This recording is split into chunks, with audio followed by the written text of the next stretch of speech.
रजनीश चंद्र मोहन जैन, बाद में ओशो के नाम से प्रसिद्ध, का जन्म 11 दिसंबर 1931 कुचवाड़ा गांव, रायसेन जिला, मध्य प्रदेश में एक जैन परिवार में हुआ था। उनके पिता श्री गोविंद जैन एक छोटे व्यापारी थे और माता का नाम श्रीमती सरस्वती देवी था। वे अपने माता पिता की 11 संतानों में सबसे बड़े थे। बचपन। ओशो का बचपन असाधारण रूप से स्वतंत्र विचारों वाला रहा। वे बचपन से ही पारंपरिक धार्मिक धारणाओं पर सवाल उठाते थे और चीजों को अपने तरीके से समझने का प्रयास करते थे। उन्होंने कुचवाड़ा गांव में अपने नाना नानी के साथ बचपन के कई वर्ष बिताए। नाना नानी उन्हें बहुत आजादी देते थे, जिससे उनका स्वतंत्र सोचने का स्वभाव विकसित हुआ। बचपन में विशेष रुचियां। ओशो ने 8 वर्ष की आयु में ही ध्यान की ओर रुचि दिखानी शुरू कर दी थी। अस्तित्व के प्रश्नों पर चिंतन किताबें पढ़ना और गहन अध्ययन, बहस और तर्क करना। वे स्कूल में अध्यापकों से भी खुलेआम सवाल पूछते थे। प्रारंभिक शिक्षा।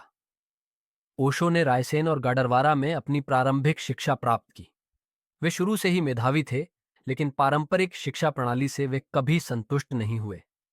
वे अक्सर कहते थे कि स्कूल उन्हें स्वतंत्रता की बजाय सीमाएं देता है। स्नातक की पढ़ाई उन्होंने हितकारिणी कॉलेज, जबलपुर से की। उन्होंने दर्शन शास्त्र में गहरी रुचि ली और इसी विषय में स्नातक, बीए और फिर स्नातकोत्तर, एमए की पढ़ाई की। जबलपुर विश्वविद्यालय से उन्होंने 1957 में दर्शन शास्त्र में एमए की डिग्री प्राप्त की और पूरे विश्वविद्यालय में प्रथम स्थान प्राप्त किया। आध्यात्मिक यात्रा और विचारधारा। जब विचारों की दीवारें गिरने लगती हैं, तब जन्म होता है एक नए युग के विचारक का। ओशो रजनीश एक नाम नहीं, बल्कि एक आंदोलन था, एक चेतना की क्रांति। चलिए आज जानते हैं उनके विचार और उनकी आध्यात्मिक यात्रा के बारे में। कॉलेज में पढ़ाते हुए भी ओशो की रुचि गहरी ध्यान साधना और आत्मखोज में बनी रही। वो परंपराओं से बंधे हुए नहीं थे, बल्कि हर परंपरा को सवालों की कसौटी पर परखते थे। उनका कहना था, सत्य की खोज व्यक्तिगत है, इसे कोई धर्म या गुरु तय नहीं कर सकता। सन 1960 के दशक में ओशो ने भारत भर में यात्राएं की।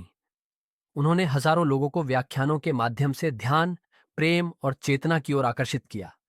उनकी वाणी में कोई परंपरागत धार्मिकता नहीं थी, बल्कि क्रांति थी।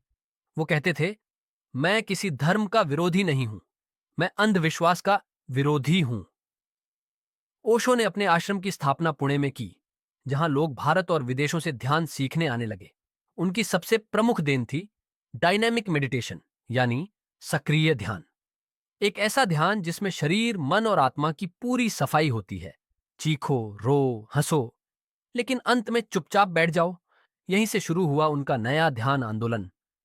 ओशो के विचारों का मुख्य आधार था आंतरिक स्वतंत्रता, प्रेम और जागरूकता। वो विवाह, परिवार, समाज और ईश्वर तक पर सवाल उठाते थे। उनका कहना था, सच्चा धर्म कोई संगठन नहीं होता, वो भीतर की आग होता है। उनके अनुयायियों की संख्या दिन ब दिन बढ़ती गई, लेकिन विवाद भी साथ साथ बढ़े। वो जितने प्रिय थे, उतने ही विवादास्पद भी। लेकिन उन्होंने कभी अपने विचारों को रोका नहीं, न किसी सत्ता से डरे, न समाज से।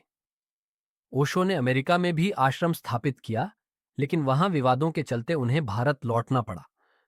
इस विषय में हम अगले भाग में विस्तार से जानेंगे कि कैसे रजनीशपुरम एक आध्यात्मिक प्रयोगशाला बनकर उभरा और फिर इतिहास बन गया। ओशो की बातों को सुनना आसान था, लेकिन समझना कठिन, क्योंकि वो आपको सोचने के लिए मजबूर करते हैं, बाहर नहीं, भीतर की ओर।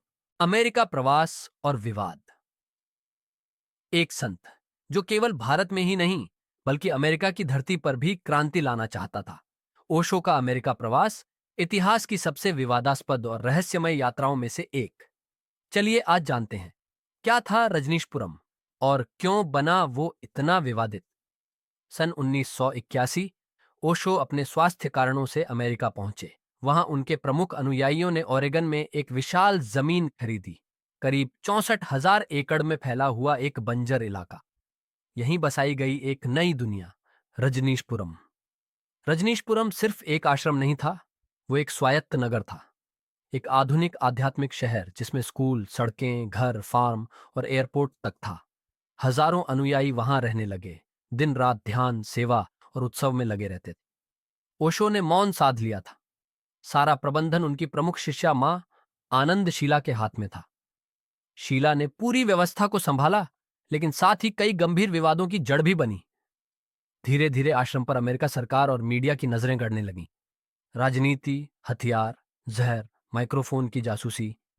रजनीशपुरम एक आध्यात्मिक प्रयोगशाला से एक विवादास्पद रहस्य में बदलता चला गया। 1984 में हुए सल्मोनेला फूड पॉइजनिंग केस ने दुनिया को हिला दिया। ये अमेरिका का उस वक्त का सबसे बड़ा बायोटेररिज्म हमला था। आखिरकार 1985 में शीला भारत भाग गई और ओशो को अमेरिका में गिरफ्तार कर लिया गया। उन्हें बिना मुकदमे के देश छोड़ने को कहा गया।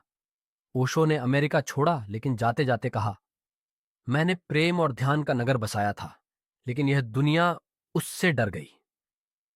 भारत लौटकर ओशो ने फिर से लोगों को संबोधित किया। उनका नाम भगवान श्री रजनीश से बदलकर केवल ओशो कर दिया गया, जिसका अर्थ था ओशियानिक एक्सपीरियंस, यानी अनुभव की महासागर। ओशो की अमेरिका यात्रा एक प्रयोग थी, एक असंभव प्रयोग, लेकिन वो प्रयोग अपने पीछे छोड़ गया हजारों किताबें, सैकड़ों भाषण और एक विचारधारा जो आज भी लाखों लोगों को नई चेतना देती है, मृत्यु और विरासत।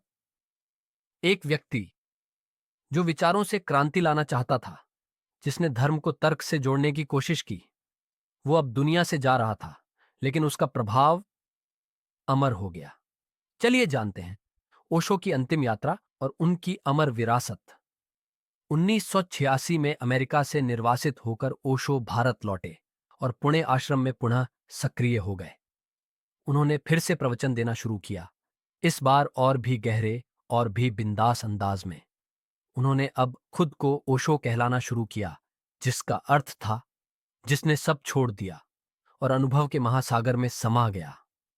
उनका स्वास्थ्य धीरे धीरे गिरता गया। वे कहते थे, अमेरिका में उन्हें धीमा झड़ दिया गया।